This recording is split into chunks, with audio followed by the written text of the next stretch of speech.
One morning, Gordon was in the yard taking on a large supply of coal. "That's the third load of coal you've had today, Gordon," said James. "Some might say you're being rather greedy." "I'm an important engine," replied Gordon. "Important engines need plenty of coal, but I doubt if you would understand that, James." James snorted and went about his work. Later, Gordon was taking on water from a standpipe because the water tower was under repair. "I wouldn't drink too much of that water if I were you, Gordon. It might give you boiler ache." "Ah," said Gordon. "What's this, educating Gordon Day? First James, now you, Duck. Big engines have big needs. Little engines are just annoying." "Don't say I didn't warn you," laughed Duck. Later, Gordon steamed into the yard at the big station.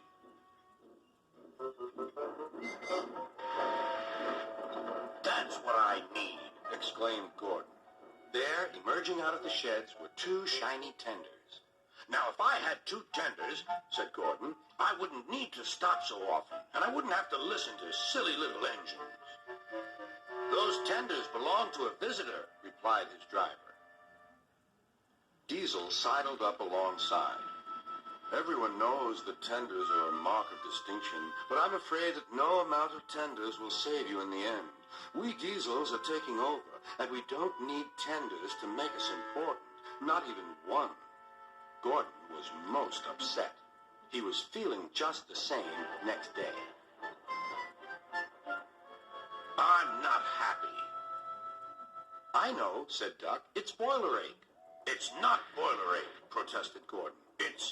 "Of course it is," interrupted Henry. "That water's bad. Have a good washout. Then you'll feel a different engine. Your boiler must be full of sludge."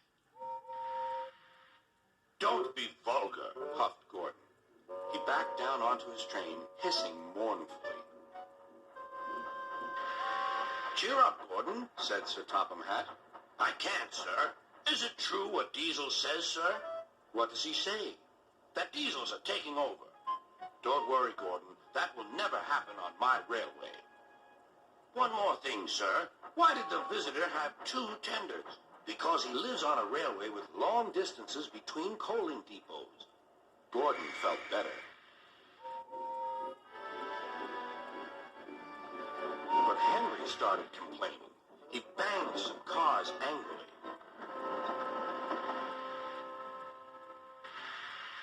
"I always work hard enough for two," he puffed. "I deserve another tender." Duck whispered something to Donald. He was going to play a trick on Henry. "Henry," he asked, "would you like my tenders?" "Yours? What have you got to do with tenders?" "All right," said Duck. "The deal's off. Would you like them, Donald?" "I wouldn't deprive you of the honor," replied Donald. "It is a great honor," continued Duck thoughtfully, "but I'm only a tank engine. Perhaps James might—" "I'm sorry I was rude," said Henry hastily. "How many tenders have you, and when can I have them?" "I have 6, and you can have them this evening." "6 lovely tenders," chortled Henry. "What a splendid sight I'll be." Henry was excited all day. "Do you think it will be all right?" he asked for the umpteenth time. "Of course," said Duck. "They're all ready now." The other engines waited where they could each get a good view. But Henry wasn't a splendid sight at all. His 6 tenders were very old, dirty, and filled with boiler sludge. "Had a good washout, Henry," called a voice. "That's right. You'll feel a different engine now." Henry was not sure, but he thought the voice belonged to Gordon.